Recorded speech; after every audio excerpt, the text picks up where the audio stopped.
Somebody mentioned earlier in the prior presentation about joint pain, and we're going to hear from Scott Sonnon about relieving joint pain and restoring joint mobility.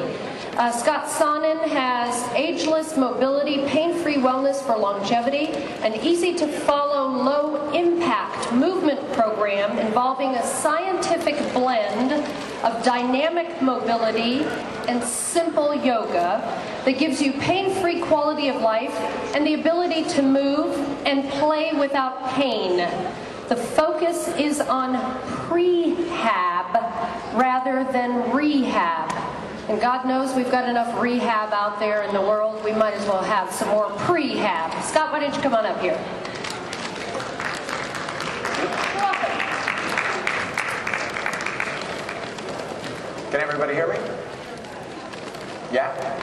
Well, we still have a small group. Everyone's still digesting.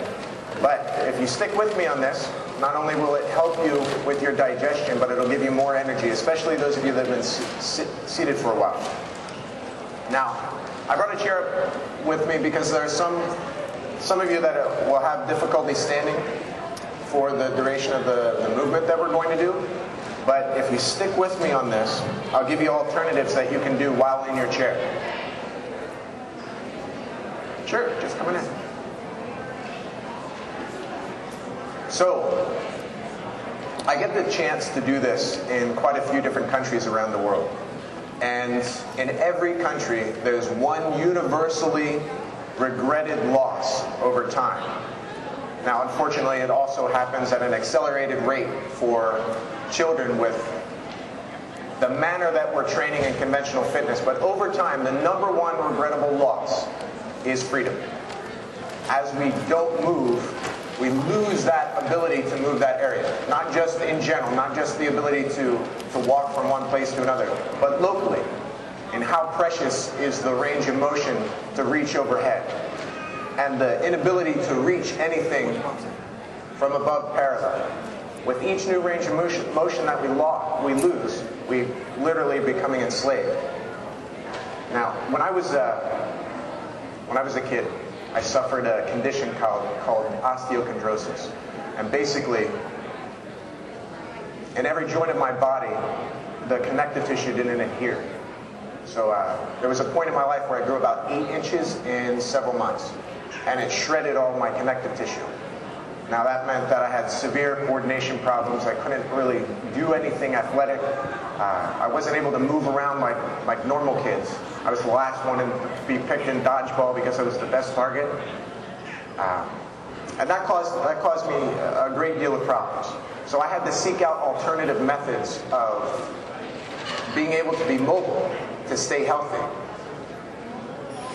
To even keep up with the other kids was really just a far-reaching dream for me. Over years of research, I mean, when you don't have any alternative, you try and find out what you can do. And it was over time that eventually I found my way to Russia. It's a long story how that happened. But I spent several years there, and in their space program, their cosmonaut program, they had a special way of... Do you know what happens to astronauts, cosmonauts in zero gravity? To their health? What do we not have in space that we have on Earth? Gravity. Gravity, right. And our bones depend upon it. Without gravity, without that tension, we literally start to fall apart. And the Russians, like the Americans, had developed their own way, because you can't lift weight when there is no weight, right? So you had to develop alternative methods. The Russians, the joke goes that NASA developed a pen that cost $1 million and it could write in zero gravity. And the Russians brought a pencil. Okay, and this is the low-tech stuff that I had the privilege of learning and bringing back to the United States. Because when I followed these mobility exercises, and some of which I'm going to share with you, when I was able to follow these, it gave somebody with my genetic challenges, somebody in the shallow end of the gene pool, the ability to compete on an international level in multiple sports. So for me, it was a godsend. And I'm very passionate about this. I'm a true believer because it gave somebody like me the ability to remain mobile. to do things that are athletic, to play with my kids now. You know, to not live in a straitjacket of agony like I did when I was a kid. And that's why I travel around and share this, because even if you don't have severe conditions like I have, if you can restore function to one joint, whether it be a herniation in your neck, a disc herniation, lower back pain, you don't need to live with it. Shoulder bursitis, you don't need to live with it.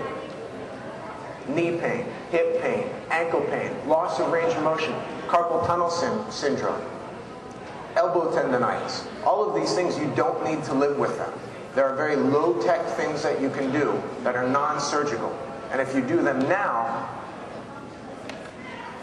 they're not going to progress into something where you'll lose that function permanently. For me, this is my retirement plan. I want to be able to remain with all of my freedom for as long as possible. I may not be the strongest guy. I may not be the fastest guy. But I have all of my mobility. I can do anything that I want. I can still play with my kids. I can still compete at an international level. I'm getting up there. But I'm not in pain anymore. So to remove that straitjacket of pain, there's certain things that we can do. Okay, now, basically what happens is, once you just as an example, take your elbow like you're hitchhiking. I'm from the West Coast, everybody does this.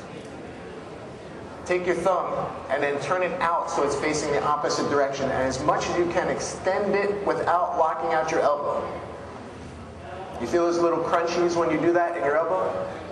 Some of you did, some of you didn't. So twist it as much as you can in a spiral, only under your own control.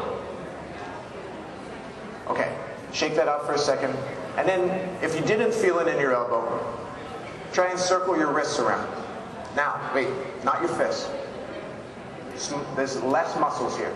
Imagine that you're holding on to handlebars of a motorcycle. And then rotate your wrists around. You feel the crunchies yet? Some more people do. Usually because we do this a lot, or we do this a lot, or we do this a lot. Okay, close your eyes for a second. Open your eyes for a second. If you have any type of neck issue right now, please go slowly on this, because if you have pins and needles, it's not necessarily helpful.